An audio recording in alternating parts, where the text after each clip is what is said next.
वक्फ संशोधन बिल लगातार चर्चा का विषय बना रहा। सड़क से लेके संसद तक लगातार विरोध भी देखने को मिला, लेकिन अंततः वक्फ संशोधन बिल सदन के पटल पर पेश हो रहा है और लगातार ये भी कहे जा रहे हैं कि इस बिल को पास करके कानून भी बनेगा। बात करेंगे उत्तर प्रदेश से बीजेपी सांसद और जेपीसी अध्यक्ष जगदंबिका पाल हमारे साथ मौजूद हैं।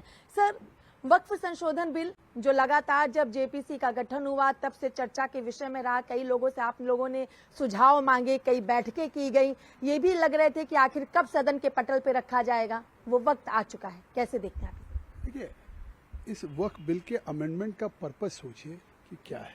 चाहे 2006 में सच्चर कमेटी की रिपोर्ट आई हो, चाहे ऑल इंडिया हायर एजुकेशन सर्वे रहा हो, या चाहे नेशनल फैमिली सर्वे हो या नेशनल सैंपल सर्वे हो, इन सब की रिपोर्ट थी कि अल्पसंख्यकों में महिलाओं की स्थिति बहुत, लिटरेसी में बहुत कम है, इस देश के दूसरे लोगों के मुकाबले में दुनिया में सबसे कम है, और यह था कि इसको बेहतर करना चाहिए। आखिर उस आधार पे ये अमेंडमेंट लाने के लिए सरकार ने पहल किया। अगर ये सच्चर कमेटी की दुहाई देते हैं तो उसी सच्चर कमेटी को अमल करने के लिए अमेंडमेंट किया गया। और आज इस अमेंडमेंट का डे 1 से all India Muslim personal law board हो, ओवैसी हो, कांग्रेस हो, सपा हो, तृणमूल हो, डीएमके विरोध कर रही, तो वो उसका राजनीतिकरण कर रही है। आपने देखा कि आज बिल आ रहा है, बिल अभी आज नहीं आया, आपने जुमा की नमाज में भी देखा कि काली पट्टी बांधने का आह्वान किया, आपने ईद के दिन देखा। तो रमजान का पवित्र महीना है, इबादत का महीना है, उस इबादत में सियासत करने की क्या जरूरत थी? ये लगातार सियासत, कांग्रेस पार्टी मुस्लिम्स को केवल वोट बैंक समझती है, इसलिए तुष्टीकरण की राजनीति कर रही है। आज ये बिल आ रहा है, इस बिल के आने के बाद पास होगा और इसका फायदा सबसे ज्यादा गरीब को, पसमानदा को, आम मुस्लिम्स को, खवातीन को, बच्चों को मिलेगा, जो अभी तक नहीं मिल रहा था। इसका फायदा केवल मुतवल्ली केयरटेकर्स को मिल रहा है। लगातार इसका विरोध भी विपक्ष करेगा। अगर बिल सदन के पटल पे पास होता है तो संसद का परिसर हो या फिर दिल्ली या फिर तमाम अलग अलग राज्यों की सड़कें हों, हर जगह इसका विरोध देखने को मिलेगा। किस तरीके से इन तमाम चीजों को आप देखते हैं? और कई विपक्ष के लोग तो समर्थन भी कर रहे हैं, सपा के कई सांसद गृह मंत्री अमित शाह से मुलाकात भी की है। आखिर बिल नहीं आया था तब से विरोध करना शुरू कर दिए। अब तो इतना बौखलाहट आ गई कि कांग्रेस के सांसद मुसलमान इमरान मसूद अजमेर शरीफ के सज्जादा नसीर नसरुद्दीन चिश्ती को दलाल और गालियां दे रहे हैं। क्या किसी मुस्लिम एमपी को या किसी व्यक्ति को अधिकार है किसी धर्मगुरु को गाली देने का? तो ये तो बौखला गए हैं।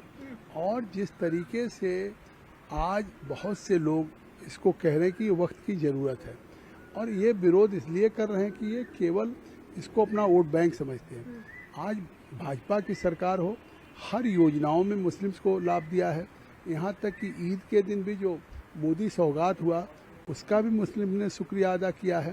तो इसके बाद भी आपने देखा जेपीसी की मीटिंगों में भी जिस तरह से हमारे पर बोतल फेंकी जा रही थी, झगड़ा कर रहे थे, तो ये देश को गुमराह कर रहे हैं, देश में झूठ बोलने की बात। व्हिप जारी किया गया है, सभी सांसदों को सदन में मौजूद रहने की बात भारतीय जनता पार्टी की सबसे कही गई, लेकिन एआईएमआईएम के जो अध्यक्ष हैं ओवैसी वो कह रहे हैं कि आप लोगों की सरकार बैसाखी पर है। अगर नीतीश बाबू, चंद्रबाबू नायडू, चिराग पासवान या फिर जयंत चौधरी पीछे हट जाएं तो बहुमत मिल ही नहीं सकता है, बिल को यहाँ पे पास नहीं किया जा सकता। क्यों पीछे हट जाएंगे? जब सरकार ने खुद इसको जेपीसी को रेफर किया, हमने 6 महीने मीटिंगें किया जिसमें चंद्रबाबू नायडू के भी मेंबर ऑफ पार्लियामेंट उसके सदस्य थे, नीतीश बाबू के भी मेंबर ऑफ पार्लियामेंट थे, एक नाथ शिंदे जी शिवसेना के भी मेंबर ऑफ पार्लियामेंट थे, चिराग पासवान के मेंबर ऑफ पार्लियामेंट थे। सभी मेंबर ऑफ पार्लियामेंट के हमारे स्टेक होल्डर के साथ मीटिंग हुई, क्लॉज बाई क्लॉज में उन सभी ने एक कंसेंसस के साथ वोट एक साथ किया है।